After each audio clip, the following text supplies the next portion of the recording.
Walking down these empty streets, echoes of the past I meet. Lost and wandering for so long, searching for where I belong.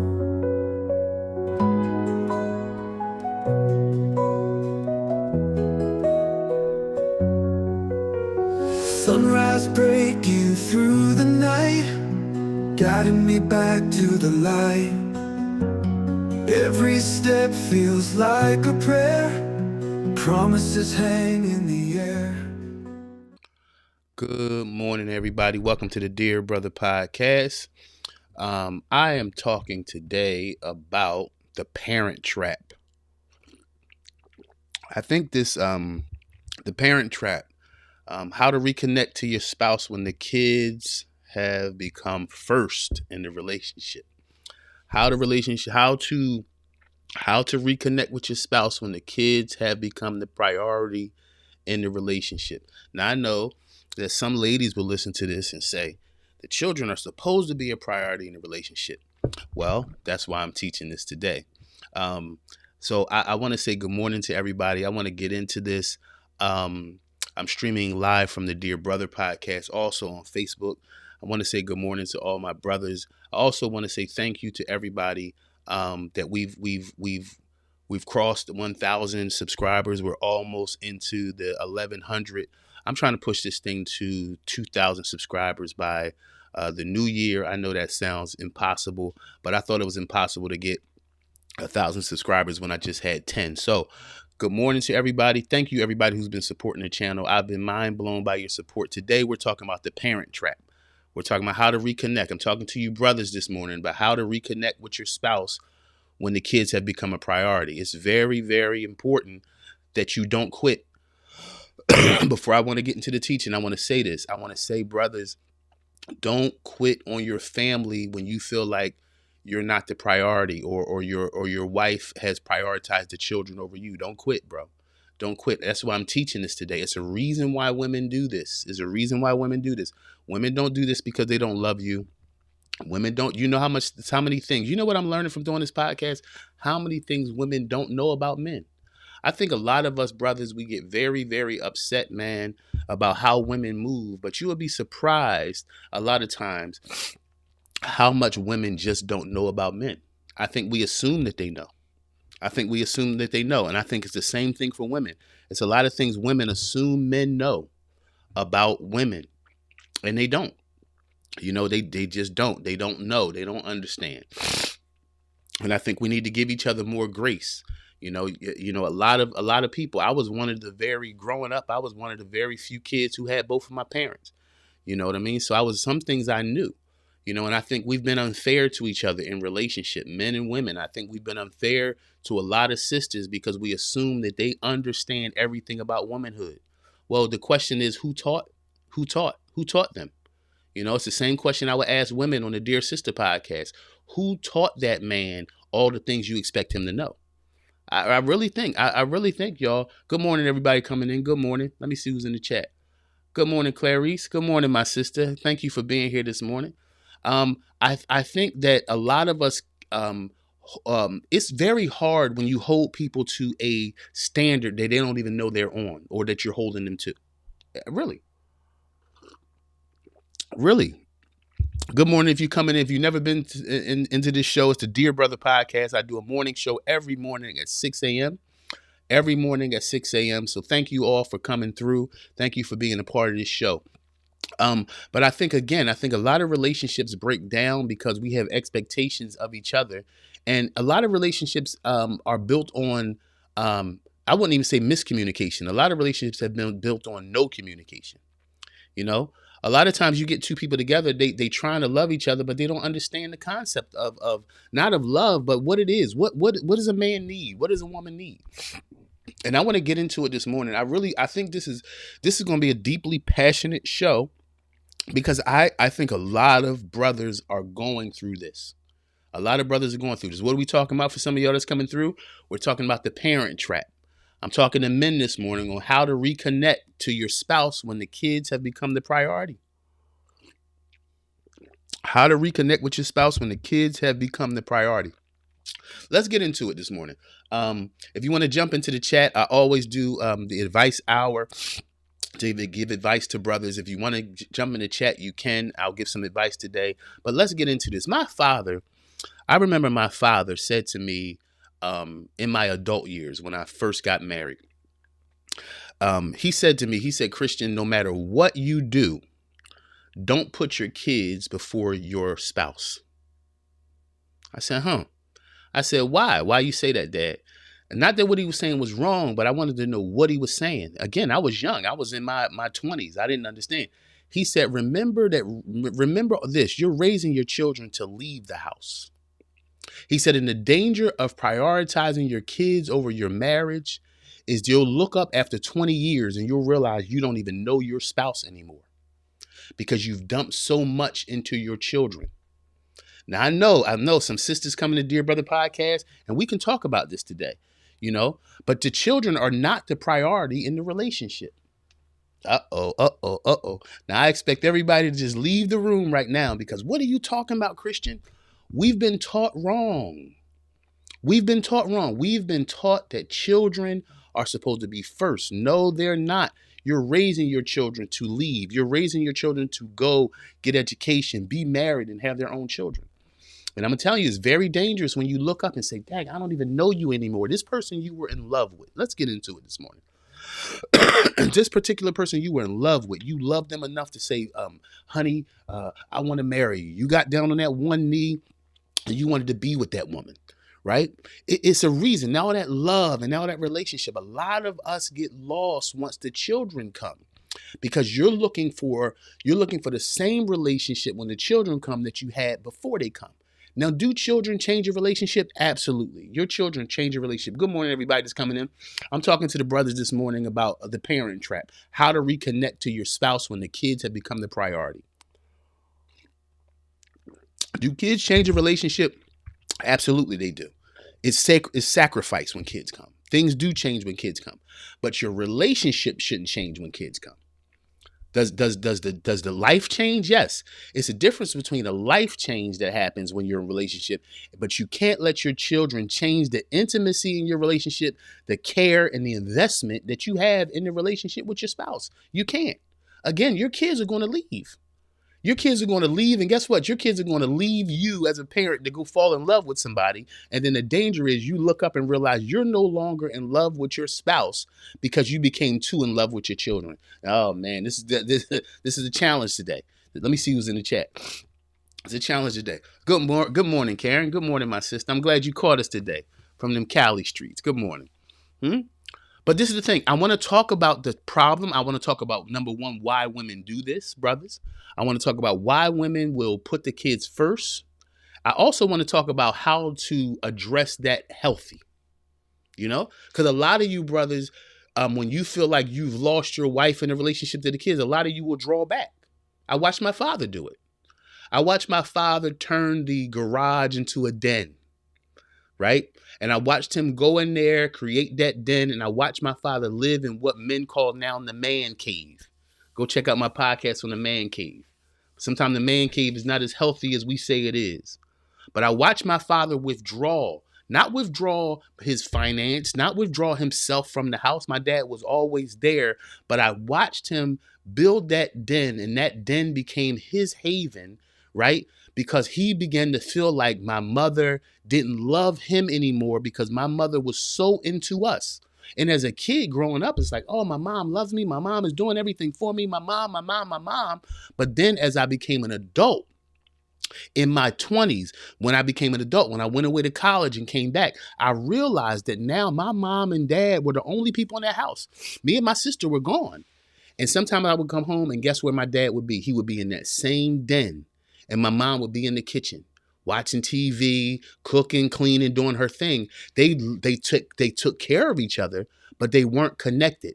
My father began to feel like he lost his wife to his children. And now that we were gone, they were still separated from each other. Not a marriage separation, but they were separated from each other because my father could not reconnect with her because he felt like my mom abandoned him in the marriage for us. And as a 45-year-old man who's been married and been divorced, I see what my father was talking about. I do. You can lose your marriage to your children. Listen, y'all. Oh man, this is gonna be a podcast today. We gonna go in. This is a grown man's podcast. This is where we dig deep in ourselves and find our problem. That's why today we're not gonna sit here and rag on women. We're gonna understand why women connect with the kids more than you, and then we're gonna figure out how to deal with it in a healthy situation. Because you shouldn't abandon your kids, man. You shouldn't withdraw. Your family needs you. I want to say this. A lot of men, and I've been through this. This is why I'm talking about this. I've been through a situation where it felt like, man, do my kids even need me? Right?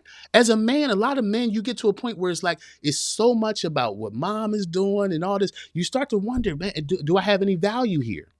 Right? But I want to say to you, brothers, the value in you is not all the moving pieces that mom does. The value in a man in the house is he becomes the foundation so that the kids can run around. He becomes the foundation so mom can do what she's doing with the kids. Understand this, brother. A lot of us don't understand manhood. We think manhood is in impressing the kids and how much you can give. And no. Manhood is foundational. Manhood is what's holding the house together. So when things shift in the family, man don't move. As a man, you want to be a foundation. That's why I teach you. If you want to be the head of the house, be the basement. Why? Because when a storm comes to the family, a roof can blow off a house. But when a storm hit a house, the basement never moves, the foundation. You're the one that holds it all together, my brother. Right? And so don't feel like you're less valuable in a relationship. You are valuable because you are the one that holds it all together. Let me jump in the chat before I go into teaching. All right. Colorado. Good morning, my sister from Colorado. All right. Understand this. And some of you ladies come to the Dear Brother podcast, and I'm so thankful that you ladies jump on the Dear Brother podcast. But I'm going to challenge some things today because many of you women have done this, and not because you're a bad woman. What I'm learning, y'all, is that a lot of us just don't know a lot. I learned how much I didn't know about myself, about manhood, about women. I've learned it as I've gone on. And a lot of times we've been so hard on people. We've been so hard on our spouses. We've been so hard on our children. And because we don't have the education to understand the parts, how the moving parts. See, grace happens when you understand people. Right? Grace makes you put down your perspective to understand somebody else's. That is a huge part of manhood. I'm going to take my time, man. I'm going to take my time. Listen, understanding perspective is a big part of manhood. And guess what? It's your job as a man to give perspective to your whole house, to your wife, to your children and everything. Why? Because a woman has emotions that God gave her. Don't ever despise a woman because of her emotions. There's no such thing as a woman who doesn't have emotions. That's how God made her. So a lot of times her perspective gets skewed by her emotions, right? Kids' perspective gets skewed by their emotions. So as a man, your job then is to make sure that you regulate your emotions so that you can give perspective so your family doesn't get lost in whatever's happening in the family. Whether it's up, whether it's down, whether things are going good, whether y'all all broke or whether y'all got money. See, it's about a man always providing a level perspective. He's the one that calms everybody. It's not mom. Moms nurture. Fathers calm. Oh man, let me see. I'm gonna spend a little time. We in 15 minutes. This is good. My father left when I was 5. Listen, I don't know why your dad left, but I'm gonna give some perspective, right? I'm gonna give some perspective. It's some things. It's amazing, Karen. The things we learn later on in life. There were some things I didn't understand why my father was like he was until I became a grown man. Why? Because as a child, it's like, oh, daddy's this and that. Oh, man, I would need a 7-hour podcast. But I'm glad we got this channel because I can talk about men. Man, we get lost. We get hurt. And then a lot of times there's no room to say how we feel. A lot of men, I don't ever support men leaving. But I understand why some men do. I might lose some subscribers for that. But I told you it's a grown man podcast. This ain't about our feelings. This podcast is about facts. I don't support men leaving the house ever. Right? But I understand why some men do. Many men leave. Listen. Let me put this out. Some men leave because they just don't want the responsibility. I'm not talking about those men. I'm talking about men who abandon because their feelings stop mattering. The kids' feelings matter. The wife's feelings matter. Where does a man go with his feelings if he's not heard and he's not understood? I might show y'all an Instagram clip later on that I saw yesterday, but I want to show you, right? But let's get into this morning. Let's get into this. There's some emotional dynamics at play on why women put kids first. And let's talk about them. The first thing may be control issues, right? A lot of women feel unable to control their spouse. When a woman is married to a man and they're together and that relationship starts going a little different than it was, relationships always change, right? I don't want to turn this podcast into a relationship podcast, but I do have to say this. A lot of times how a relationship starts is not how it keeps going because people change, right?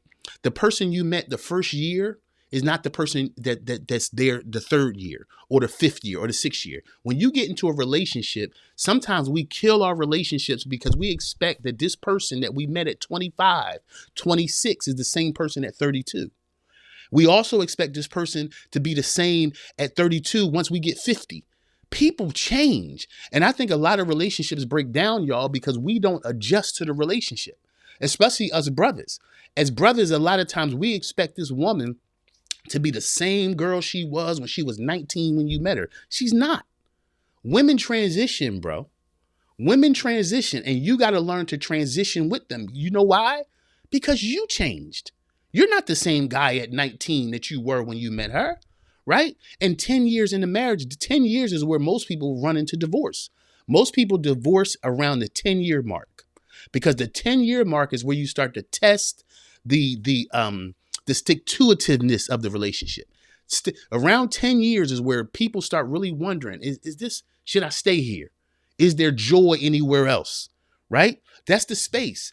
That's because we start to abandon each other because we're looking for an old version of the person, right? Start to transition with the person. And then once you add children, this is what this podcast is about today. A lot of times when we add children to a relationship, right? And the woman, then the woman feels like she can't control the relationship like she used to, or she doesn't have a hold on you like she used to. Women want to have a hold on something. They want to feel like something's secure, right? And just because when the relationship starts changing, brothers, a lot of women don't feel as secure. And so they hold on to what feels secure, the children. I'm a cook today. They hold on to what feels secure. When they feel like they don't know what's going on with you, women want to hold on to something. Every woman lives for security in a relationship. And when she feels like that security is not there, she finds something that is secure so she can feel safe. And that doesn't mean you're not safe. You hear me, brother? That doesn't mean you're not safe. That means I don't understand him like I used to. So that what happens is if I can't control what's going on with him, then the one thing I can control, the love I can control, the love I can ensure is the love of my children. So a lot of women begin to shift their focus to the children, right? Because that's where they feel like they have authority and they have influence. If they can't influence you, right? They don't know what's going on with you. You've been silent. A lot of times, instead of that woman investigating her man, and I know some sisters in here, so I'm gonna throw something on you.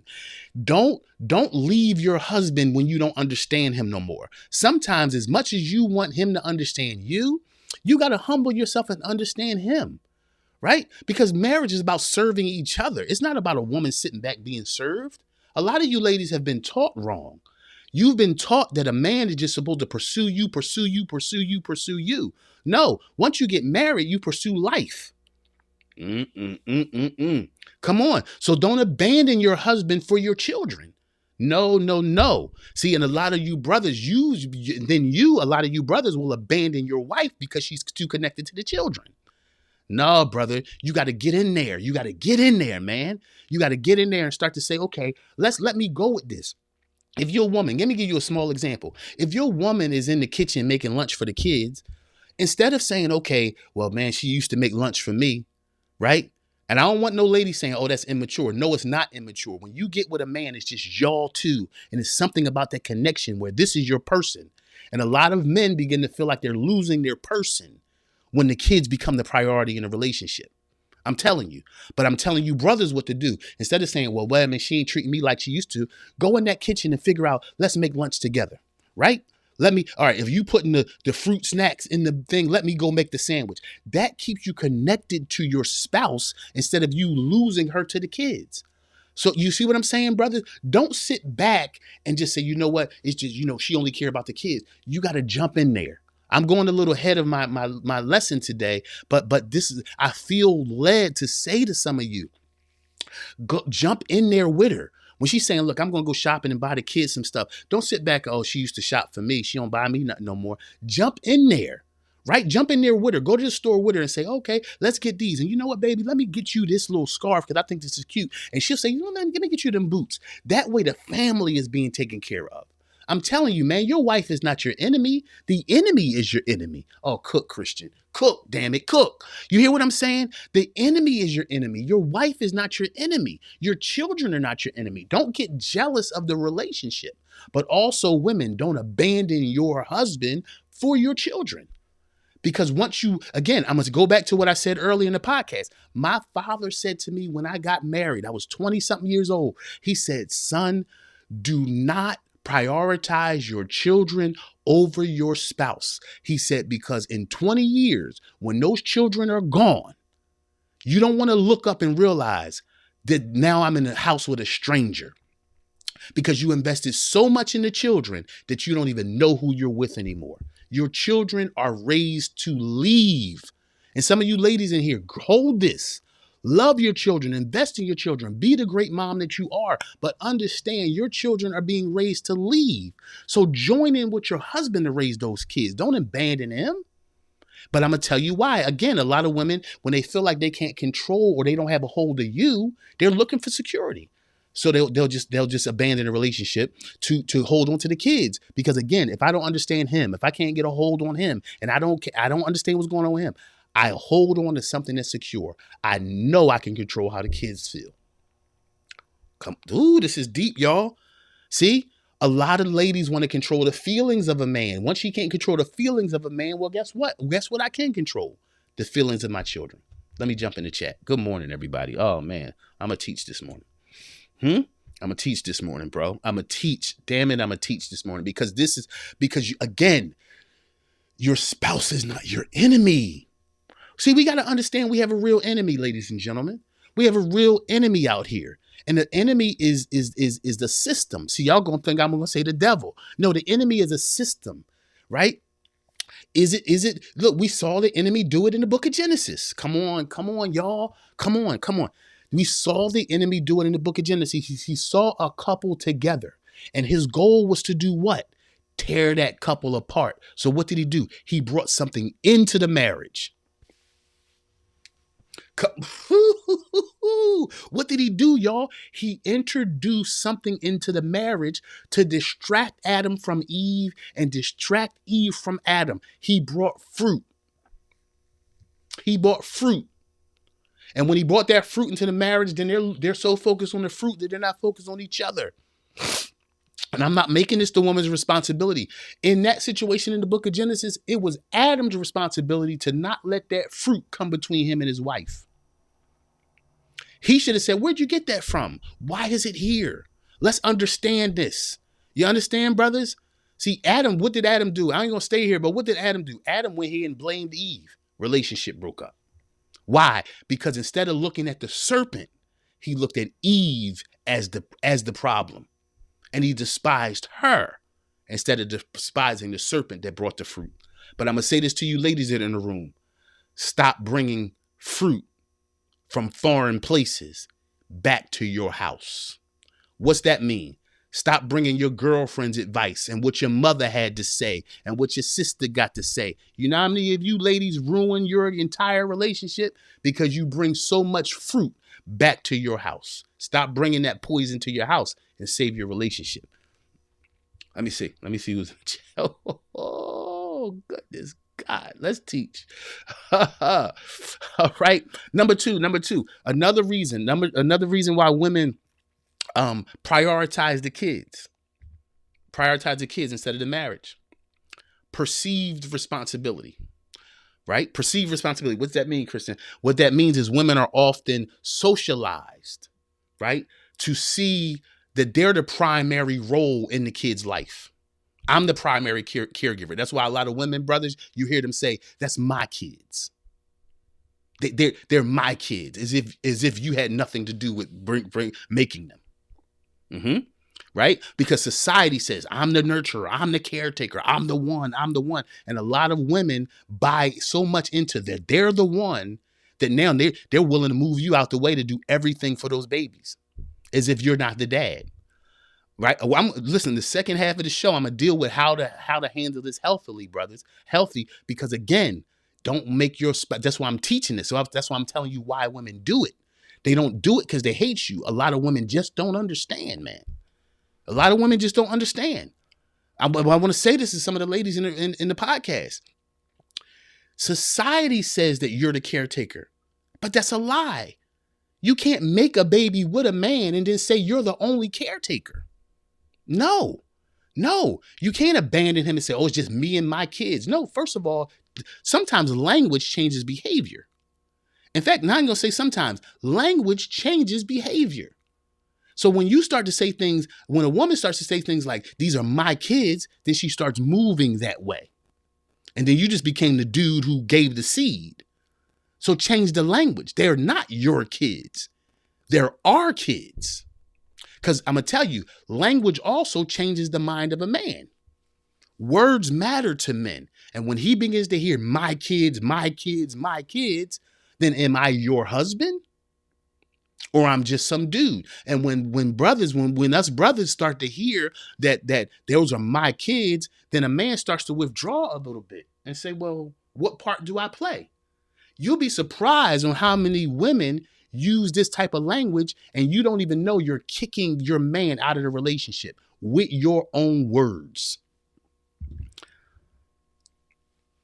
Hit the like button. Y'all on YouTube, hit the like button. Please hit the like button. Hit the like button because, listen, this is a grown folks show. We learn grown things here, grown folks stuff here, right? See? Because, again, you start to believing that addressing the children's needs, right? It fulfills your maternal role. It's your maternal role, right? But you're still a wife at the same time, right? But understand this, brothers, women are fulfilling their maternal role. And a lot of women saw their mother do it, especially if a woman grew up. Understand this, brothers. Some of you, oh, God. A lot of you brothers got to understand this.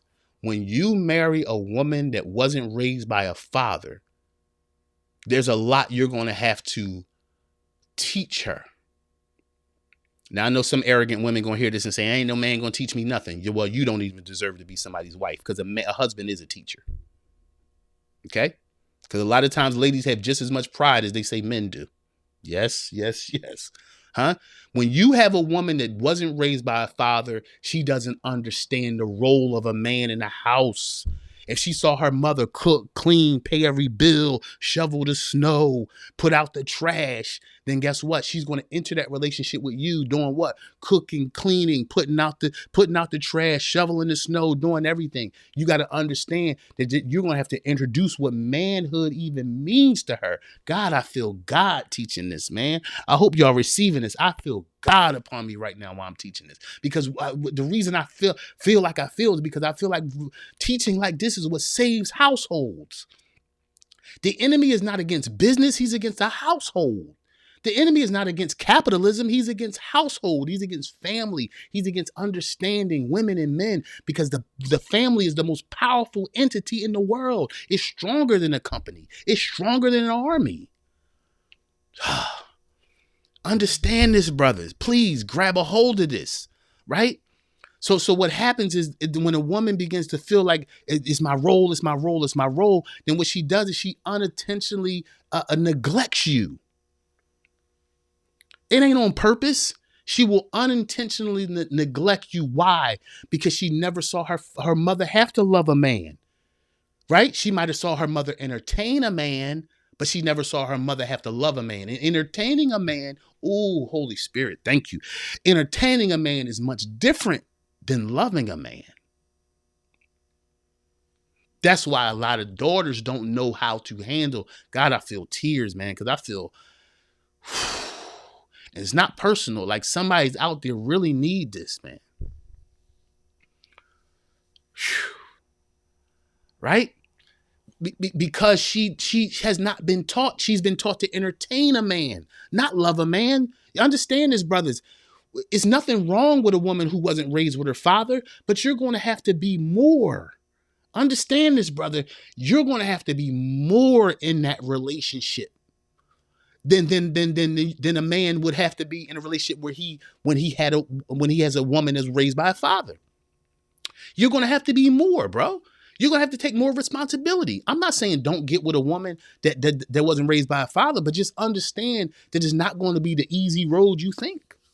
She don't know how to handle you, right? When you give direction, this is why a lot of women call, when a man stands up and say, look, this is what we need to do, a woman will call that toxic. When it's really just authority, it's really just protection. There's a lot, and that's why I despise this toxic masculinity. You know how many things, brothers, women will call toxic when it's really you just being a man? But if she never saw a man, everything you do gonna be toxic.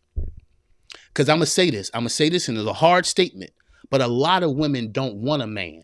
They want a girlfriend with a tool. A lot of women want a man that operates like a female. She wants a female. Why? Because she don't have to contend. She don't have to be checked. She don't have to mirror. You understand? A lot of women don't want a man. She don't even know it. She don't want a man. She wants a girlfriend that has a tool that can make love to her. Because she doesn't understand manhood. She doesn't understand the nature of a man. So the nature of a man seems like an enemy to her. Why? Because she doesn't understand manhood. And a lot of you sisters listening, you need to understand this. And you need to humble down and stop thinking you know men. You don't know men by what some woman taught you. I'm going to say this because I know some ladies in the podcast. Stop believing you know men because of what your mama told you, because your aunties and your grandmother. When women give women advice about relationship, their advice is based on the last man they were with, not men. Because women don't know men. They know who they were with. Uh-oh. Let me see who's in the chat. Good morning, everybody. Good morning. Right? Okay, so let's get into this, because there's a lot of brothers, and I feel like this lesson is so good, especially around this Christmas time, because a lot of men right now you're seeing where it's all about the kids and all about everything, right? When sometimes women, sometimes the greatest gift a woman can give a man to say, you know what, between all this gift shopping and all this stuff, let's sit down and have some coffee together. Right? Let's hold hands and walk through that mall instead of it all be about, well, what size Jam need, and what size little Ricky need, and what size girl need. It's all about, right? Sometimes you need to get some coffee, walk through the mall, holding hands, shopping together, so you don't lose your man while you're trying to please your children. Your children, you're raising them to leave. You're not raising your children to stay. Don't lose your man trying to fulfill everything in your children and forget about the needs of your man. And brothers, that's why I'm teaching to understand this, so you don't leave your woman. It's a reason why women do it. Number 3, the third reason why women sometimes begin to embrace the kids and abandon the relationship or abandon their husband is because of emotional fulfillment. Women need their emotions fulfilled because they're emotional. You understand? And again, when I say a woman is emotional, that's not bad. That's how God made her. But a lot of women need that emotional. Why? Because children provide instant emotional reward. Men don't. Right? Babies always, oh, mama, right? That's the reward. That's the emotional reward. Women want to feel needed. They want to feel necessary. So when a man is living his life and he's not worshiping at her feet all the time, right? Because a lot of women want that. Right? A lot of women want that. So now if he's not doing it, then my baby always want mama. So guess what? I'm gonna grab a hold of baby's emotions for me, because my man is not doing what I need. Oh man. See, this is why I love this podcast. Because some podcasts come at women and some podcasts come at men. You know what I do? I build families here. I don't attack any side. I understand. We find grace, we find truth, and we build families. There's too much of that happening on the internet right now, breaking up the family. Right? But I can't tell y'all how many men seem to just hate women and how many women just hate men. Right? But the crazy part about it is even though this thing in society now is women hate men and men hate women, we still get together and make babies. We gotta stop. We gotta heal and understand. And a lot of times understanding is what drives healing. Right? But a lot of women, a lot of women, brothers, they need quick emotional fulfillment. So if she's not feeling loved, baby's gonna make me feel loved. Baby's gonna jump in the bed and baby's gonna put their arm around me and baby gonna be there as long as I'm there. Yes? Yeah. And so now if he's out at work or you having an argument with your lady, then all of a sudden, hey, who I got the babies. I don't need you no more. The danger of that for your wife is you're raising those kids to leave. What happens when that kid gets 18 and want to hang out with their friends? Now that woman's in the house by herself. But I'm telling you, man, again, that's why the second half of this show is how to deal with this in a healthy way so you don't lose your wife, even though you may think she's losing you. Thank you, God. Right? Because of many times, if the relationship or the marriage is lacking emotional connection and communication, then that's where she runs to. She's going to run to her children for that fulfillment. Yes. Am I saying this is right? No. Because a child can't emotionally fulfill a woman. Again, when a child only gives her that quick emotional instant need. So she'll run to that. Let me see who's in the chat. Yeah, y'all hear me? I'm trying to give y'all something today, man. A lot of men, a lot of you brothers are very broken right now. This is why I'm teaching this, man. This is why I'm teaching this. Let me see. All right. This is the thing. All right. So number one, we went through it already. Number one, the reason why women attach to their kids and sometimes abandon the marriage or abandon the spouse is because of control issues. Again, I can't control him. I can't control them. Number two, perceived responsibility. I'm the mother. They're my kids. As if they're not our kids. Number three, emotional fulfillment. We just went through that. Right? If a woman needs that emotional jolt that she's not getting from you, instant gratification of emotions, she'll make the kids the priority. Number four, a lot of women fear rejection and abandonment. Guess who's never leaving? The babies.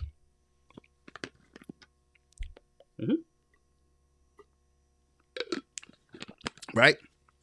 And a lot of times, because women are emotional, brothers, you got to understand that if the relationship get rocky, especially again, if you had a woman that didn't grow up with a father, women automatically feel like, okay, if the relationship rocky, I got to get on my own tip right now. I got to protect myself. I got to protect my kids. And that's how men become enemies in a relationship. It's a sick, twisted thing, y'all. It's a sick, twisted thing, but it's happening, right? Relationship get rocky, and hey, I got to protect me. I got to protect my kids. So I'm gonna embrace them. Screw him. Do women do it on purpose? A lot of times, no. Again, it's a condition that women are in. It's a conditional thinking. Again, especially if she was raised in a house with no father. She saw her mom have to keep it pushing. So she keeps it pushing. Is that right? No. But she's conditioned to think that way. So if I fear the relationship's about to break up, I'm gonna grab a hold of my children. The children will never neglect me emotionally. The children will never abandon me. But guess what? They will. When they turn 16 and they want to go to the prom and the party, your children will abandon you, lady. So this is the thing. All this emotional connection you got with your children will emotionally disconnect from you because a lot of times children realize, hold up, mom, I ain't your man. Uh-oh. Why? Because you should have been connecting with your man to raise those children instead of thinking that your job is to raise them and what he can get it or not get it, right? He can understand it or not understand it. No, sister. No, sister. Your fear of abandonment, when you feel like you don't understand what's going on, run to the man. Don't run to the children because the children's responsibility is not to solidify you. It's not. Your children should be solidified by you. Your children don't have a duty to solidify a woman, to solidify your emotions as a woman. That's why your man is there. Huh? A lot of women turn to their children. Why? Because it's a sense of stability. Right? Where 5-year-old Jack going? He ain't going nowhere. He always, Mom, he's here. Your mommy, mama. And the sad thing is that, brothers, a lot of women want that. They want you to be like, no. A lot of women don't like independent, stand-up men. Why? Because you don't feel like you can control them. So I'll run to the children. It's a safer place to be. Children won't reject me. That grown man will. Even if she perceives you will. Even if you won't. You standing right there. You standing on business in that relationship. If she feels emotion. If she feels like you might leave, I'm connecting with the kids. Again, it's a losing battle because the kids are going to eventually leave. Let me see who's in the chat. Whoa. God, help me today. Lord God. Let me see who's in here. Let me see who's in the building. I've been teaching. I ain't focus on my chat. Let me see who's in the chat. Karen Paris, I'm trying to make it plain, sister. I'm trying to make it plain. Eric Winters, good morning, my cousin. I love you, my brother.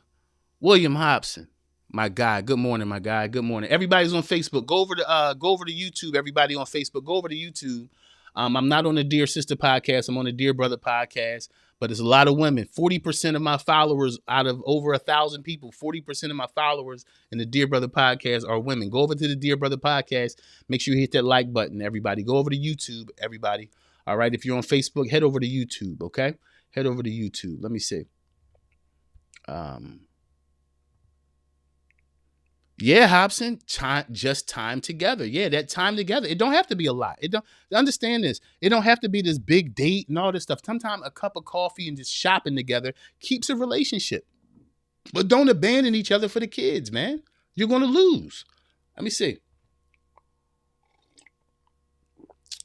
This area was the toughest challenge in our marriage. This is good. Those emotions and psychological battles are real. Yes, they are, Mike Burwell.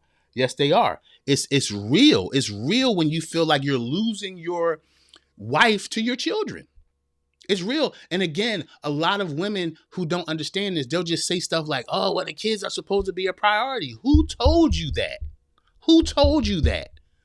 The person you made those kids with is the priority. And then y'all together make the kids the priority. Right? It's a lot of stuff y'all, we've been lied to, and we've been living off this lie. Your kids are not the priority. Your relationship is the priority. You didn't make them kids by yourself, so how are they a priority? The priority is the man you made the relationship with, and together we raise these children. Children don't only need their mother. And again, a lot of women who only grew up with a mother in the house begin to feel like that. Oh, mommy's everything. No. The same way it took two to make them, it take two to raise them. Why? Because something's going to be missing. Even in a single father home, there's going to be something missing. You understand? Right? And God knows, Lord, we just talking about relationship here. We're not even talking about when it comes to stepchildren. That goes even deeper. When you come into a relationship with a woman who has a child already. A lot of times that's even more strenuous. Because in a woman's mind, this baby was here before you. Oh man, this could be a 5-part series podcast. Go over to YouTube, y'all. Hit the like button. Why am I saying this? Because people need this podcast, man. Too much trash on the internet. This right here is what people need, is healing and it's truth. Go over to YouTube and hit that like button, everybody. Hit the like button. Hit the subscribe button. Let's get to 2,000 subscribers and let's share this with people that need it. These are the mornings I feel like I need 1,000 people listening because nobody's teaching this stuff. Nobody's teaching this stuff. They're teaching us to hate each other instead of building each other up and understanding how we're different. See, this is how it works. Men are missing things. That's why God took the rib from Adam to humble him. You're missing something that you need, bro. It works like this. A lot of times we are bumping heads because we're not seeing what we're missing. If you're going to have a healthy relationship, you got to realize that you don't have everything. You don't have everything as a man. And as a woman, you don't have everything. It's the connection. Let me see. All right. So okay. We did fear of rejection. Number 5, the 5th reason why a lot of women prioritize the kids. and abandon the husband. Unresolved past issues. If we ain't talked about this and I still feel like I have this emotional space in my life or this emotional wound that came from you, it'll lead a woman to redirect all her attention toward those children. Right? It could have happened 5 years ago. The woman still love you, bro. But a lot of times a woman will say, okay, if you haven't come to me and we haven't talked about that issue 4 or 5 years ago, do I love you? Do I want to be with you? Yes. But guess what? If I got this unresolved issue, the minute I think about it, I'm going to say, little Jack, come here. And little Jack going to jump in the bed and lay next to the mom and fall asleep. Why? Because again, it's that instant gratification that a woman is looking for. Instead of fixing that thing, she'll just abandon the man for the kids. Right? So what happens is the kids begin to serve as a shield against the issues in the relationship. The danger of that, when that kid gets 16 and gets a car and they're not home, that kid gets 18 and goes to college and they're not home, that kid gets 21, they graduate college and they move out. Now what you got? You living in a house with a stranger. Now, we dealt with the 5 issues. Let me go over them again. The 5 reasons I believe a lot of women abandon the relationship just for the children or make the children a priority and forget the man is control issues. Again, I can't control him. I can control them. Perceived responsibility. These are my kids, as if they're not our kids. Number 3, emotional fulfillment. What I can't get from you emotionally, the baby will always give me. And give it to him immediately. I don't gotta wait. I don't gotta go through nothing. I want the easy route. I want to feel better. My kid will make me do that. Number 4, fear of rejection and abandonment. If I feel like you're gonna leave me, my baby never will. So they'll be by my priority. Number 5, unresolved past issues. If me and you haven't dealt with something and I still got that wound there, I'm going to use my baby to heal it instead of a conversation with you. This is why women do it, brother. This is why I'm saying I'm teaching you this so you don't make your spouse your enemy, bro. Don't make your wife your enemy. It's a reason why a lot of women do stuff. And it's not because she's your enemy. It's not because she's trying to hurt you. Especially, again, brother, understand this. And this is what a lot of people don't understand about marriage or relationship. 2 people live 2 separate lives, y'all. They live 2 separate lives for 20, 25, 28, 29, 30, 35 years. And then all of a sudden, you're going to bring this thing together and y'all think this little lovey feeling you had when y'all first met going to be the glue. Feelings ain't the glue. Communication is the glue. Understanding is the glue. Grace is the glue. It ain't about feelings, bro. It's about understanding. And again, a lot of you brothers who are with a woman who didn't have a father, you got a longer road. You have a longer road because you're gonna have to introduce her to what manhood is. That's why you can't jump straight to anger. Again, because she's not your enemy. Some women just don't know. Now, for you ladies in the chat, the issue with a lot of you ladies is you don't want to admit what you don't know. You ain't had no dad. You ain't had no man to raise you. Your mama raised you by herself or your grandmother raised you. You didn't have no male influence. And now you want to tell a man how to be a man. It ain't going to work, girlfriend. It ain't going to work. You're going to lose your man. You don't even know what a man is trying to tell him how to be one. You're going to lose your man, sis.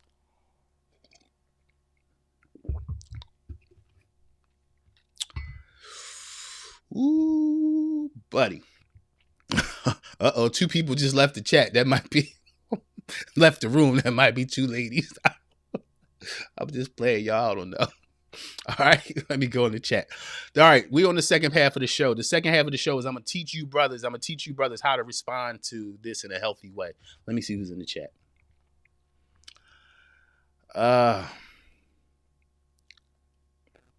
me see. Yes, this needs to be talked about, Karen. Absolutely. We got to talk about it. That's why y'all need to head over to YouTube right now. Hit that like button. Hit that share button. All right. Sharon. Hey, girl. Grace is the MFing glue. Absolutely. Grace is the glue. You got to understand. But listen, ladies, again, a man can't give you grace for what you don't want to admit. A lot of you ladies don't want to admit wrong. You don't want to admit fault. You don't want to admit flaw. You don't want to admit anything. Yet you want a man to give you grace. Well, the only way I can give you grace is for you to admit something. As long as you ladies don't want to admit anything, you don't seem to need grace. I remember I was 9 or 10 years old. I remember my father said to my mother, I was in another room. I was 10. I didn't understand what was going on, but I'm 45 now and it stayed right here. 35 years, that thing stayed right here. He said, Sandra, do you do anything wrong ever? Or is it only me? Do you have anything ever to work on? Or is it only me? That never left my mind, even though I was 10. As I became a grown man, I understood just what my father was talking about. I understood just what my father was saying. That women won't admit any fault, bro. Ladies won't admit any fault. This is why for a lot of women, it's going to sit, it is hard, bro. It's hard because I know a lot of you brothers hear me say this. It's like, well, why I got to sit down and go through all this? Because you said you love her.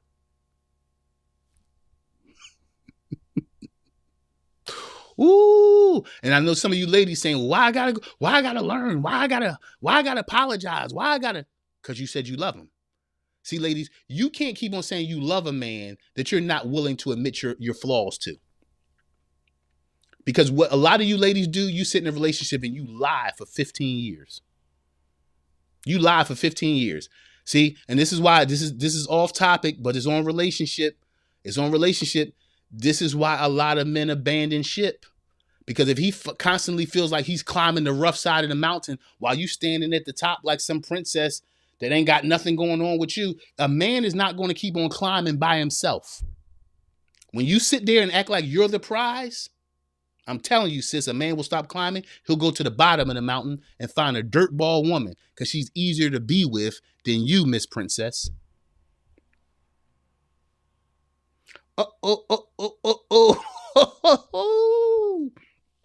I'm just telling you, you can take it or leave it. But y'all get too much advice about men from your sister and your girlfriend. She don't know what she's talking about. Listen to a man. Yes, a man will be with a woman not as pretty as you, not as well put together as you, not as educated as you, because she's understanding and she's nice while you're acting like a princess who somebody got to climb the rough side of the mountain to get to. You will be up there by yourself. That's why a lot of y'all got degrees. A lot of y'all women got doctorates and masters of masters and bachelors of masters. You got a job paying 25 figures and you're alone.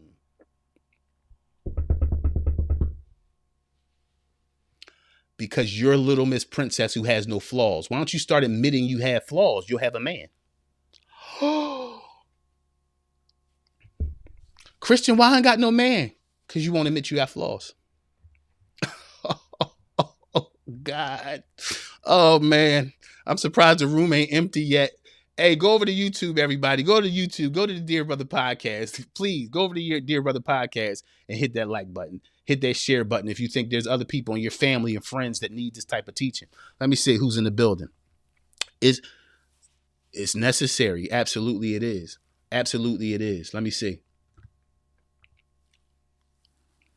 No, I didn't leave. You know what? Y'all delayed. So sometimes I'm teaching principles and I won't know. Come back at me, Africa. Come back at me on YouTube and let me know just what point you're making right there, so I can understand what point you're making with that. I know I didn't leave. Okay, let me see what you're saying with that. Let me see. Karen, responsibility of teaching a man how to be a man. You can't teach a man how to be a man. Because you don't know what a man is. Women don't know what a man is. Yeah. Let me see.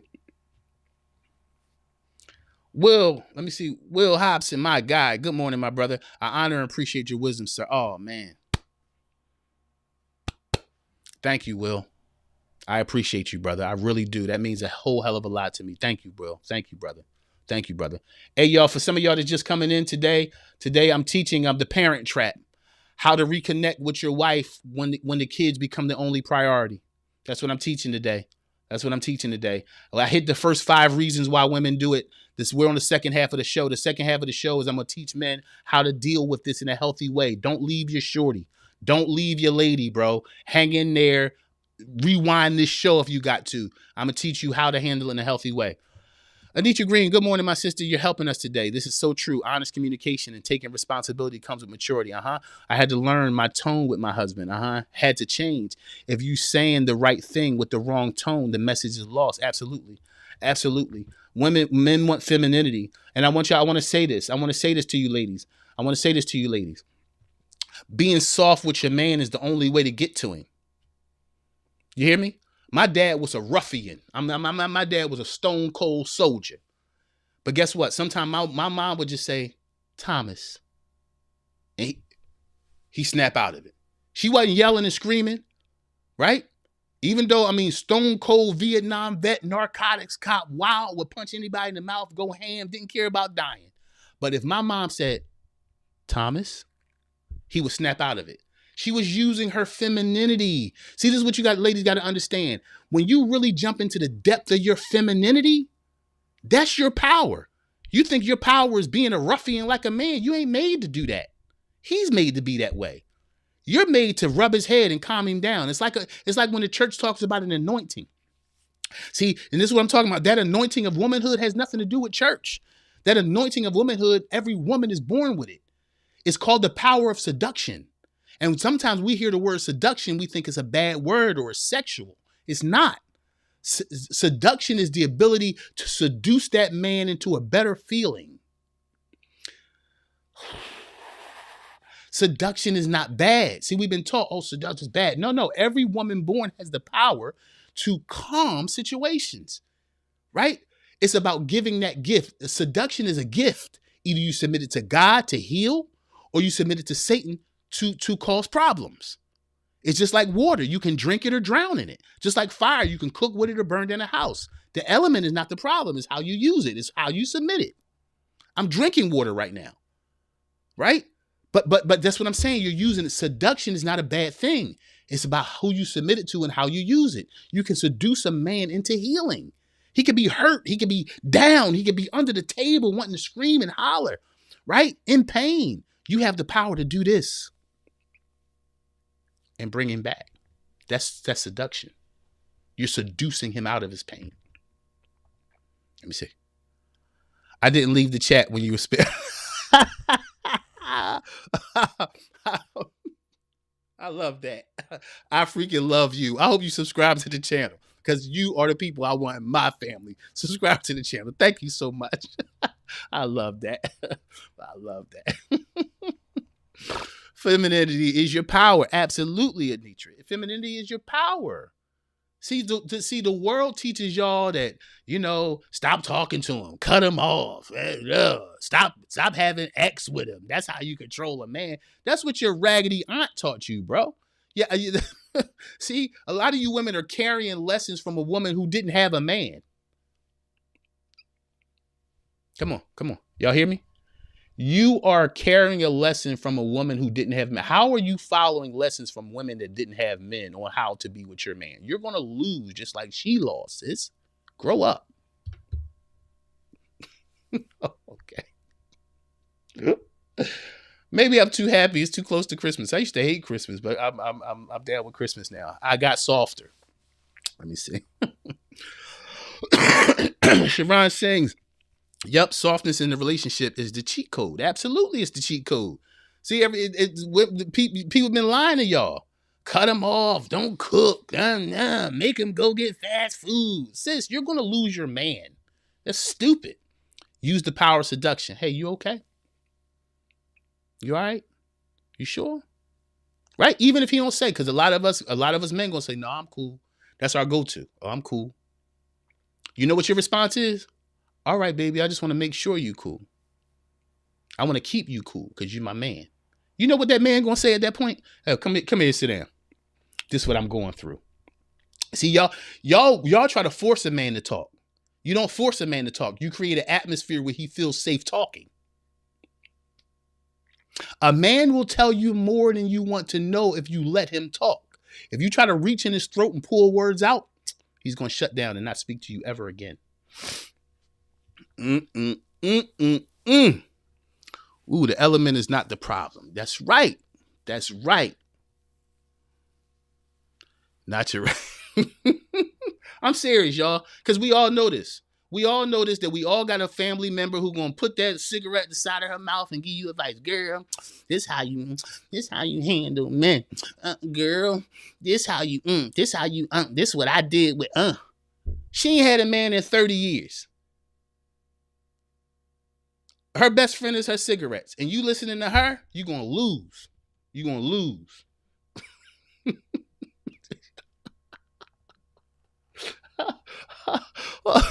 Well, I'm sorry.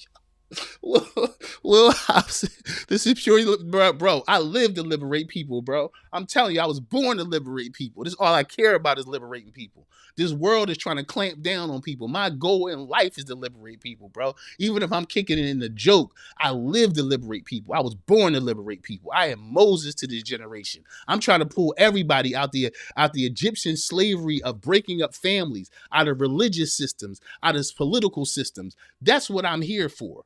I'm a Moses to this generation. That's exactly who I am. And whether I'm whatever system, I'm trying to pull you out of it. Let me say this. Let me say this, y'all.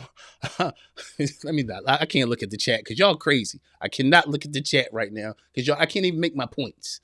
See, y'all like my crazy family. I can't make my point. I really, literally am covering the chat because I'm gonna bust out laughing because I've seen too much craziness over it. I'll get back to it. I'll get back to it. I'm telling you, liberation. One day, y'all, I was asleep. I was having a dream. It would seem like a vision because it seemed like I was awake. I was leaning against the foot of the head of my bed, just sitting there with my head on it, and I felt like something move against me. And in my vision dream, I still don't know what it was, but I looked up and it was like I saw like the legs. I even drew this out. I drew it out because it was such a clear vision. It was the legs of a Roman soldier. And I could look up and he was so big, all I could see was his waistband. And I couldn't see above the waistband. And I heard the voice of this thing say to me, "You think you can change me in your own strength?" And then I snapped out of it. And I realized in that moment, I asked God, I said, "What was that?" He said, "It's systems that I'm calling you to break. All systems. All systems." That's what I'm coming at. That's why I teach this. And that's why I started the Dear Brother podcast. I got a Dear Sister podcast, but this podcast is the most important to me because why? If I can heal a man, I can heal a nation. Heal a man, I can heal a family. Let me see. Let me see. Farina, good morning, my sister. Thank you for being here. Everybody hit the like button, hit that share button too with other grown folks. This ain't the baby channel. We don't pop balloons over here and be mean to each other. We grow up over here. We heal, men and women. After the children are grown, this is the very issue, and this very issue has grown into a grown forest inside of your living room. And he now has found his peace in another woman. Is there anything she can do? Okay, let's deal with this. Let's lock in. Let's lock in this. After the children are grown, and this very issue has grown into a grown forest inside of your living room. And now he has found his peace in another woman. Is there anything she can do?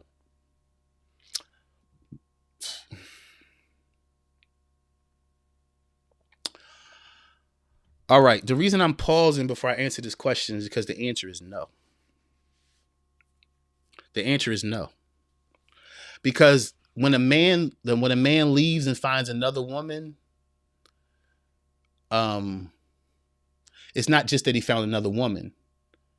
He found someone that valued him, or he felt valued by. Men stay with women they feel valued by. Men leave women that they don't feel valued by.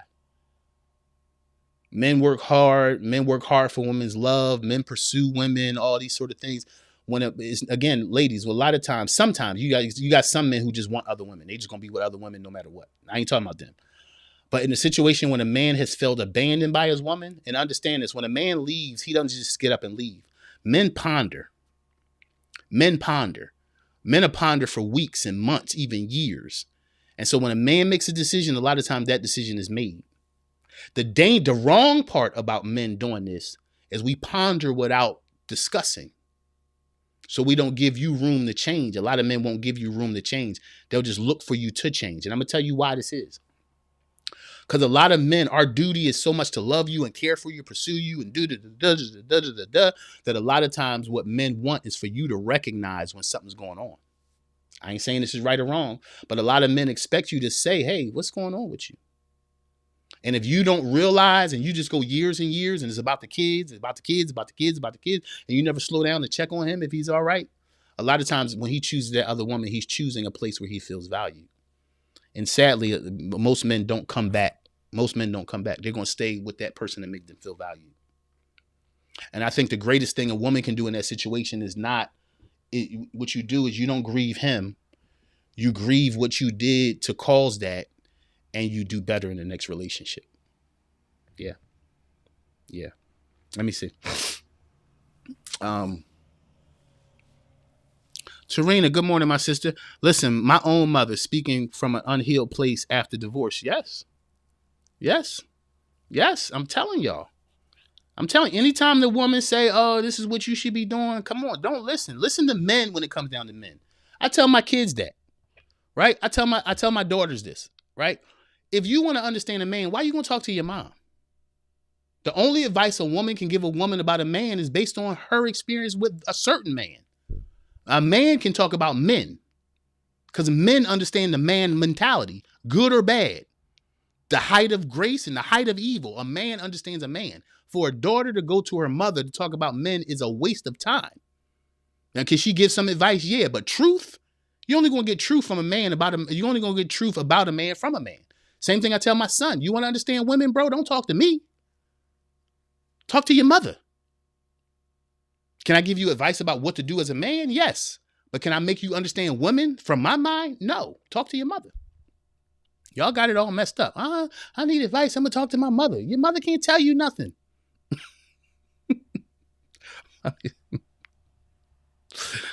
See, this is what, all right, I'm back to this foolish chat. Yeah.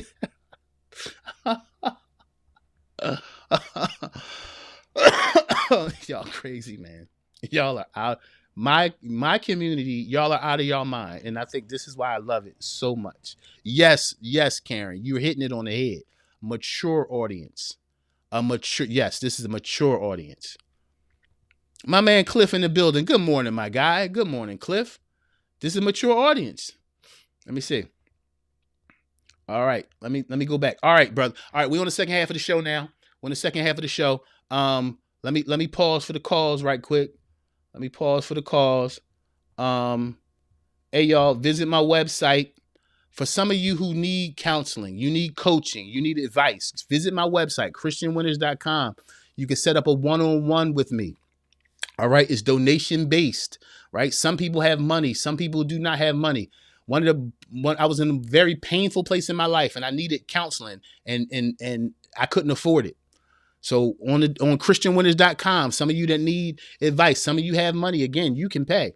Yeah, right. But then some of you don't, right? And then what I'm finding, in fact, yesterday, a few days ago, I counseled somebody. They dropped enough money for me to counsel 3 people. You understand? So this is what it's about: community. It's not about capitalism, right? I'm not about capitalism. I'm about raising human capital. For some of you that need some coaching, right? Go to my website, christianwinners.com. You can set up a one-on-one with me and right on Zoom, and we can go back and forth and I can help you out. Again, it's donation based. As I bless you, you bless me. All right. And if some of you are growing right now from what I'm saying, you're learning a lot. My Cash App and my Venmo is right there scrolling at the bottom of the screen. If you're learning a lot from this, man, and you want to be a blessing to what I do, then you can, man. You can. In fact, the other day, a lady said, I get more from this show than I do from my counseling. And she said, you know what? I pay a $50 copay. So guess what she did? She said, I'm going to send you the copay. That's what she did. She blessed me with the copay she usually sends her counselor because she realized that she was learning more from the show than the counselor. Be a blessing, y'all. Be a blessing. This is how you be blessed, right? I'm not begging for your money. Believe me. If I took money, I've been speaking all my life. If I took money, I could be rich, right? But I didn't take money from people, right? But I want to teach you a lesson. If you're learning from this, if your family is getting better from this, if you're becoming a better father or a better mother, a better parent, then go on that Cash App and be a blessing. All right? Let me see. Yeah, and please stop saying Happy Father's Day to women. Uh-oh. Anitra, you are killing it now. I used to tell people as a single mom, nah, I ain't nobody, dad. I'm talking like you, Anitra, here. I'm going to talk like Anitra the whole time. And please stop saying Happy Father's Day to women. I'm talking like Anitra, y'all. And I used to tell people as a single mom, nah, I ain't nobody, dad. I even had to send a parent away from Dunkin' from donuts for my dad's. Let me say, I'm messing up Anitra's voice. I even had to send a parent away from donuts for dads at school. I told her, ma'am, you missed your day in May. Yes, she did. Yes, she did miss her day in May. Yes, she did. Chandra, oh man, this is my friend. God bless you, man. God bless you, Chandra Williams. Hey y'all, she has a brilliant church down at what's it? Is it 25th and Master? Is it 27th and Master? It's something in Master. Put the address up of your church, Chandra. Yeah, she has a great ministry there, y'all. Great ministry. For some of y'all that's just coming in, what we talking about today? We're talking about the parent trap. I'm teaching men how to reconnect to your spouse when the kids have become a priority. I already told you why. Y'all got to rewind and tell you why. But now, okay, let me get into it. Now I'm telling you men how to respond to this in a healthy way. When you see that your spouse is prioritizing the kids and you have no longer become a priority, let me give you some advice. All right. And for some of you also, go to my website if you want to book me to speak at your church, at your masjid, at your community center. I will come. You could book me at christianwinners.com. I also have ebooks in my store at christianwinners.com. All right. And let me do this too while I'm taking my little commercial break. Thank you for the donations. I see Cash Apps coming through. Thank you so much for the donations, y'all. Thank you for appreciating my work. I really appreciate you. All right. There's my website, christianwinners.com. All right. You can go to that. I also have books. Ladies, I got the Soul of Sarah. It's on Amazon right now. In fact, on my other podcast, the Dear Sister podcast, I'm going to start a book reading on this. I'll be going page to page in this book, teaching about what I wrote. But it's on Amazon right now.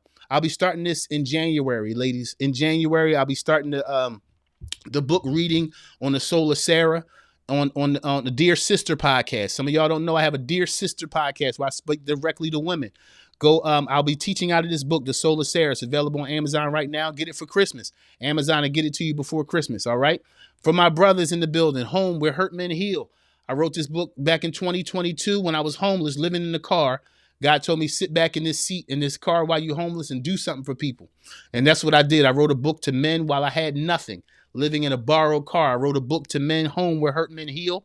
And for some of you out here who's trying to understand the direction of the church and what God is doing, I wrote this book, I Left Church to Serve God. For some of you that's trying to understand the direction of the church and where God is going with the church, I wrote the book right here, I Left Church to Serve God, also available on Amazon.com right now. Let's get back into the teaching. Let me see who's in the chat. Okay, there it is. 25th and Thompson, y'all. I don't know why I had you on Master Street. That's because you ain't invited me there in a long time. I love you. I love you. 25th, I'm just messing with you, Shiny. 25th and Thompson, y'all, go. She's a great preacher. She's a great lover of community and people. You need pastors that love people and not just building stuff. She's one of them. Go visit her church, 25th and Thompson, y'all. Go get it. All right, brothers. How to be supportive to your wife when you see this is happening. Number one, communicate clearly. Communicate clearly. Express your feelings to your lady without accusing her. It's a reason why she's operating how she is. She's not your enemy, bro. Don't treat your lady like an enemy when she's operating like this. Understand. Express your feelings without accusing her. She'll understand. All right. For example, this is something you would say to your lady. Instead of saying, yo, you always put the kids before me. You know what you say? Babe, I feel disconnected from you. I feel like we're disconnected, right? I miss our time together. You know what she's going to say? If she's a good woman, you can always tell a good woman by her response.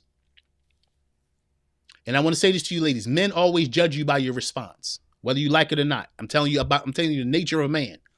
Men judge you by your response. Okay?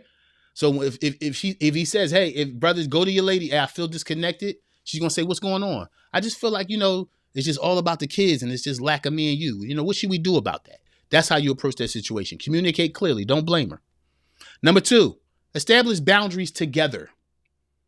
Again, Don't treat her like the enemy. Establish boundaries together. Don't establish a boundary between you and her. Establish boundaries together, right? Once you realize, hey, the kids, you know what? The kids are, because a lot of women don't even know they're doing it, man. Especially, again, women who grew up with a single mom, they don't even know they're doing it. A single mother who grew up with a single mother is a hustler. She's not ignoring you on purpose. She's just like, yo, I gotta go get it done. When a woman has watched, listen, brother, when a woman has watched her mother survive, she's in survival mode all the time.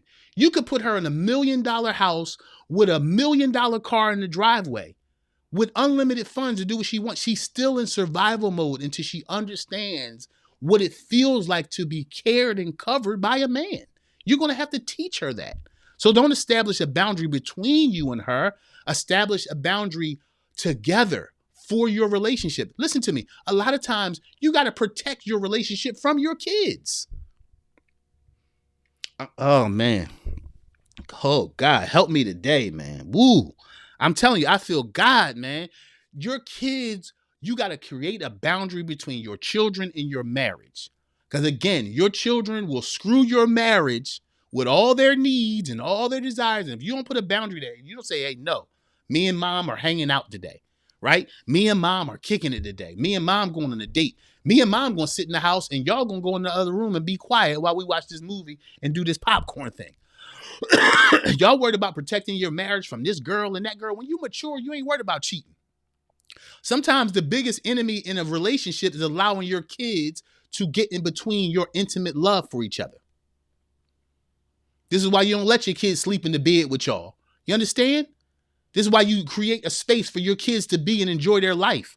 Why? Because you're raising your kids to leave.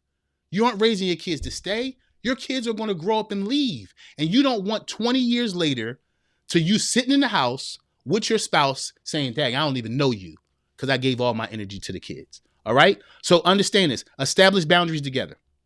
Let me jump in the chat. Let me see. Let me see. Faith Fields, I love you, sister. Wow, you already know. Love you. Absolutely, yo. Absolutely. Because I'm telling you, this is a big teaching. Hey, hit that like button in YouTube, right? On Facebook, hit the share button, man. Let's get some families together.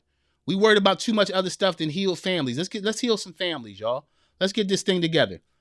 Will Hobson, not married yet, but you're helping me. Bro, I thought about that this morning before I hit the live. I said, there's going to be some brothers on here who ain't even married yet. But guess what? It's good for you. So you can bring this type of grace to the marriage. Will, imagine already stepping to the lady you marry that you engaged to saying, look, I already know this. My OG taught me this on the computer. See, this is preparation for marriage.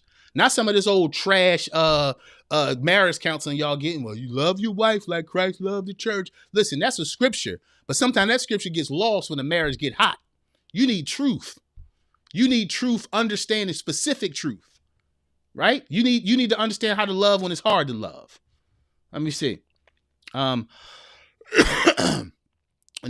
I had to do this when I went from a single mom to married. Very good. My daughter fought for her space. It was work. Yes, y'all. Listen, I'm in a heck of a relationship right now. I love this woman. She's a great woman, right? And my youngest child, my baby, sometime I watch her. I spoil this baby, my baby soul. I spoil her to death. But sometimes I watch her, me and my lady will be chilling, and I watch her come in and cut her eye. Right? She loves who I'm dating. She really do. But I watch how she'll come in and cut her eye. She'll climb up on my chest, like while we're watching the movie or something, and she'll cut her eye at the lady I'm dating. Right? And I'm observant enough to see this. What I'm learning is sometimes she's saying, I want my dad. But you know what I got to remember as a dad? She's 7 now. In 10 years, she will not be climbing up in my lap. In 10 years, she'll be dating a boy, graduating high school, and not worried about dad. She'll be worried about cash apps. What am I going to do? I'm not going to abandon this woman that loves me, right? And I love her. Y'all don't know how long I waited for real love. You understand? See, as a public figure, a lot of women wanted to use me or just be around me to say they connected to me. It took me a very long time to find real love. I'm not saying I've never been loved before. Sometimes I was too broken to receive that love. But the point is, I'm not going to abandon this love because my kid is like, I need your attention. No, you always get my attention. I'm going to get what I need for my life. Sometimes you got to be selfish with your kids. Hey, yo, listen, yo, go play with all them toys I just bought you. Right now, I'm going to love me and be loved. You understand? Very good point, Anitra. Thank you for sharing it. Let me see. That scripture gets lost when the marriage gets hot. Absolutely. Absolutely. This is why religious teaching don't work. Religious teaching, spiritual teaching works. Now, what's that? What am I saying? Because I don't want the people on here to get mad at me, right? But the Bible is a living word. That means you can't just quote scriptures. You got to make people understand what they mean. Let me see. These kids don't be playing. No, they don't be playing. My little girl be like, I'm your boo. No, you not. You my daughter. Get out of here.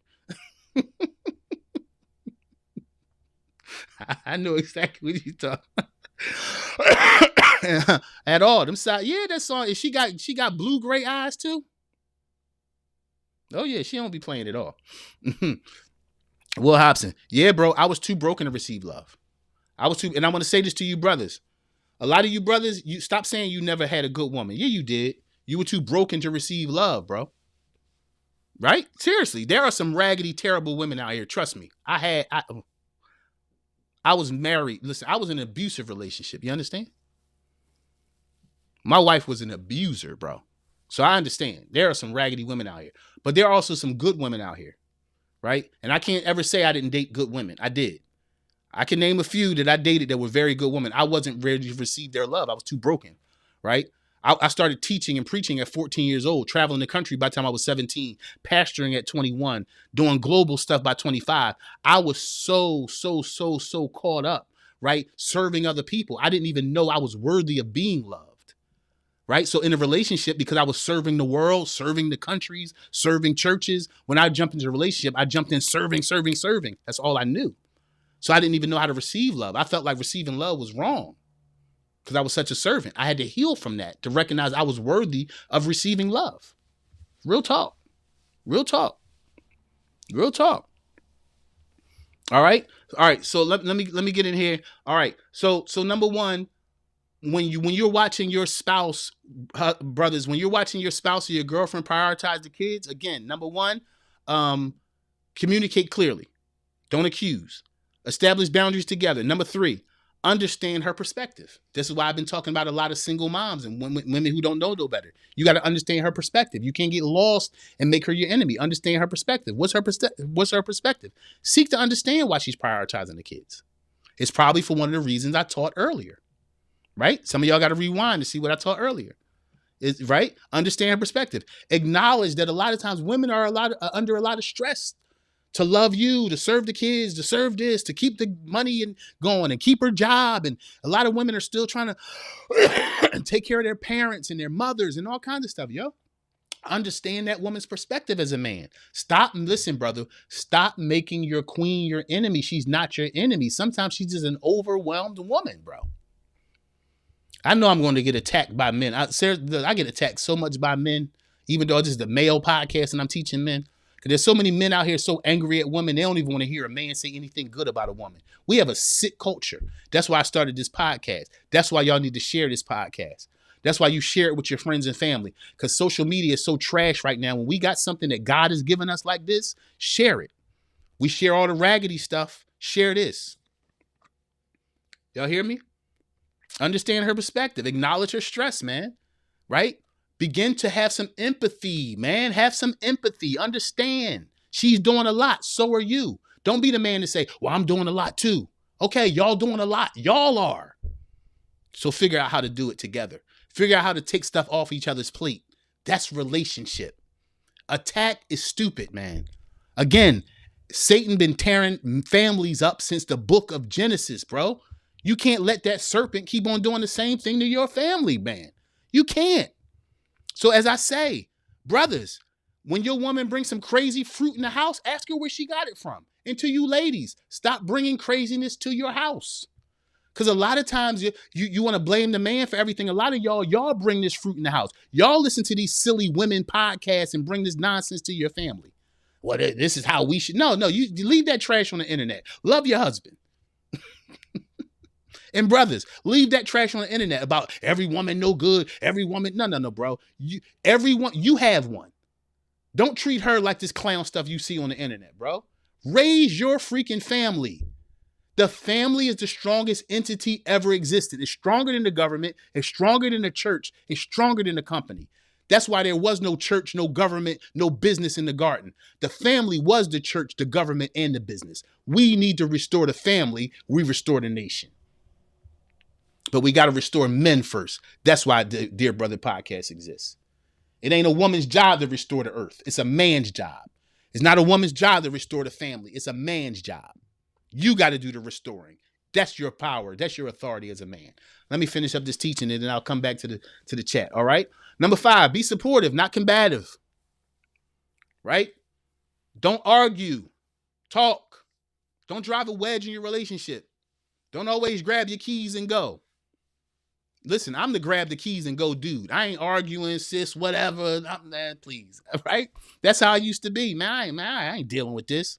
But that came from me, again, that young preacher serving everybody all my life for 30 years. It was hard for me to tolerate stuff because I had to tolerate so much. I had to learn that was my issue. And I want to say this, learn your triggers so you stop blaming everybody else. It's your trigger. It's your trigger. It's yours. It's not theirs. And if they don't know it's theirs, stop blaming them.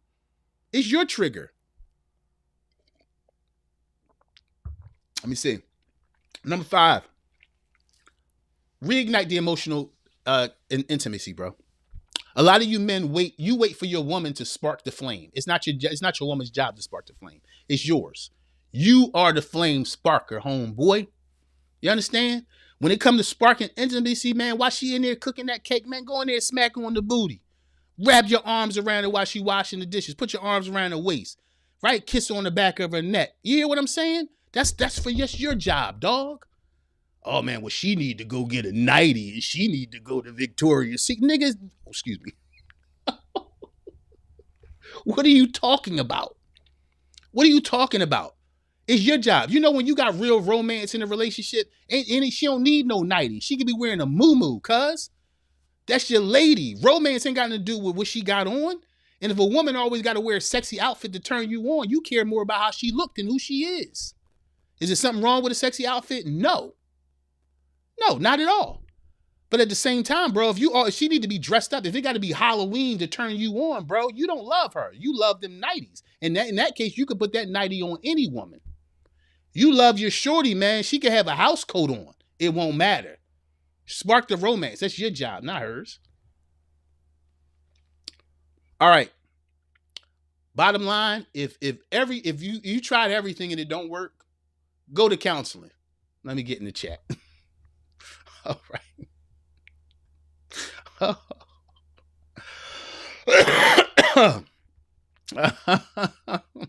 Yeah, man. Learn your triggers. Don't blame everybody for your triggers, man. It's your trigger. It's not her trigger. It's yours. It's your trigger. It's your trigger. Absolutely. Let me see. Grabbing those keys burns my entire self. But this is why, Faith. This is why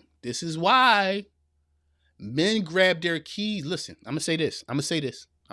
Y'all, this gonna mess y'all up. Let me put your point back up. Grabbing those keys burns my entire soul. Absolutely. Let me tell you why, though. Let me tell you why men grab their keys. The Bible says so. Oh, Christian, you lying. No, it don't. The scripture said it's better to climb on the roof of your house than to deal with a cantankerous woman. A lot of times men grab their keys is because men aren't built for that chatter. That chatter makes men feel like they're about to explode. And a lot of men leave so they don't explode. And a lot of you need to calm down all this talk. When you see your man losing his mind, stop trying to make your point. See, a lot of you women are going to make your point and lose your husband. Y'all can listen or not listen, but it's facts. Some of you have made your point so much it left you single.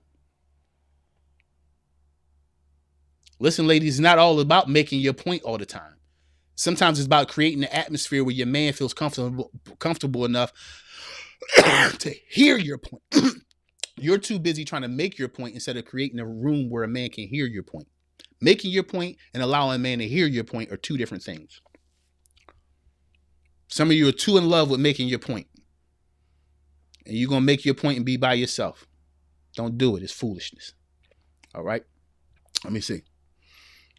Oh, one of my favorite people, Carlene Roberts. So true. Sometimes we have to talk to God more than we talk to him.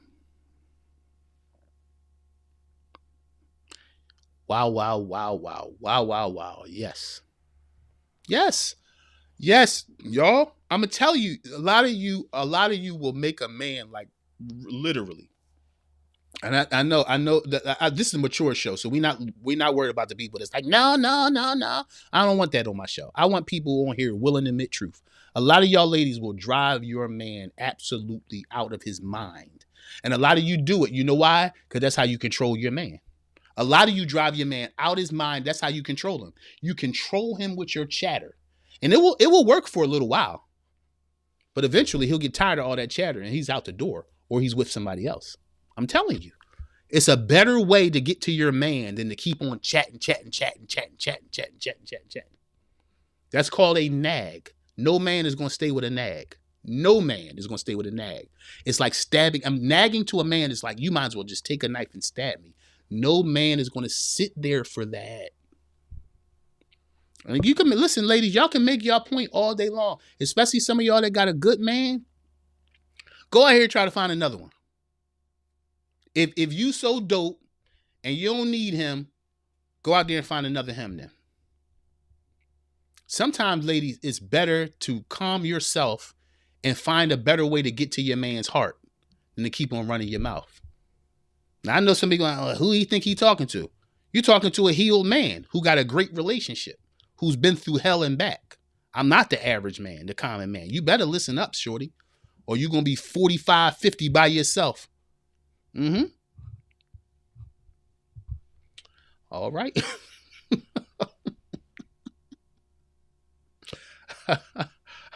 See, here Will tell listen, y'all. And I want to say this to you ladies. It's a new era today. Okay. I need y'all to understand this. I really need y'all to understand this.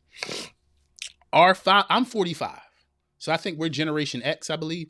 The generation before, like our fathers, they worked hard. They were truck drivers. They made it through Vietnam, all that, right? They would stay with a woman, right? They would just stay and shut down within the house. Men now aren't staying. They're leaving. You know why? Because back then the man needed a hot meal. Y'all don't hear this talk no more. Man, my brother, I need a hot meal, man, hot shower, clean bed to lay in. Guess what, ladies? Men are preparing their own hot meal, right? They have their own house with their own shower. You understand? They can clean their own clothes. They have a very peaceful life. A man is not obligated to stay with a woman who's just going to be whining and moaning and complaining all the time. He doesn't have to. It's a new day. And again, I know some of y'all saying, you can all you want. Men don't need women like they used to. That's why a lot of brothers out here now are saying, what's the point of getting married? If I'm at peace, I got my own place, it's beautiful, got my own car, I know how to save money, I know how to pay my bills, I know how to do all this, and I know how to be a dad to my kids. Why do I need a woman who's just going to be causing issues and complaints and stuff all the time? You always got a problem. Why would a man want a woman who's going to find something to complain about? That's why I'm telling you, whether y'all like it or not, a lot of men are out here like now, I'm telling you, I talk to them, I counsel them. I had a brother the other day, man. Christian, what's the point of getting married, bro?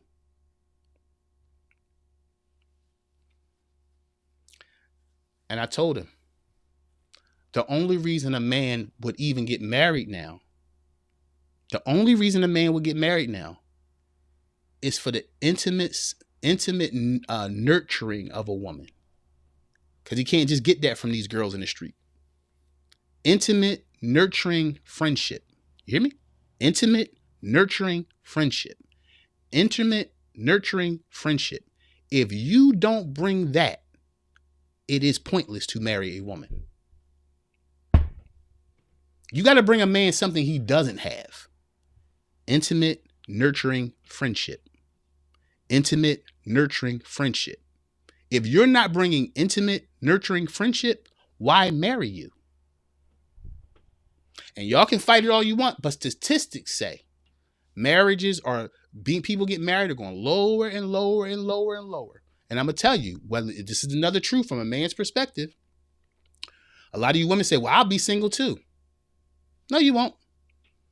No, you won't, because women need security. Men don't need security.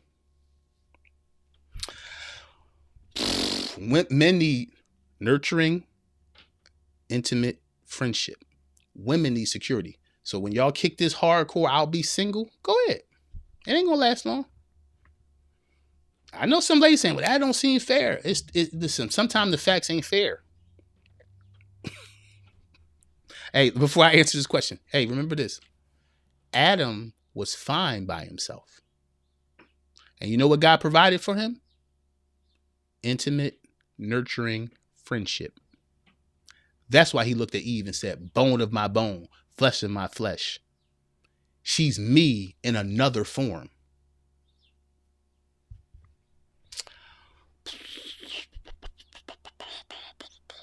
Facts. Let me see.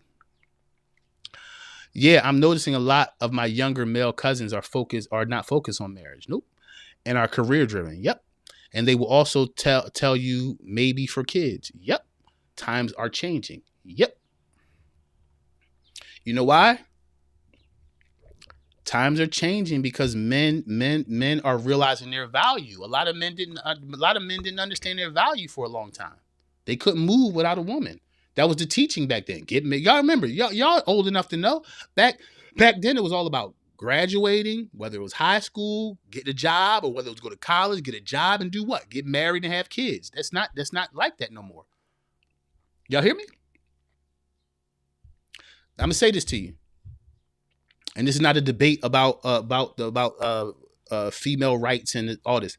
The reason why the government right now is fighting to get abortion away, right? It has nothing to do with Christianity. It has nothing to do with holiness. Anytime the government is not Christian or holy, okay? Nor was this nation built on Christian principles. That's another lie, okay? The reason why they're fighting abortion so bad and right now is because they're realizing we're declining as far as numbers. And the government needs numbers in order for money to flow. So if we have less people, we have less production. You have less production, you have less money. So when you see people get on their thing and start talking about abortion and all that, they're not doing that because they're Christian. They're doing that because it's not financially feasible to run a country when people aren't having babies.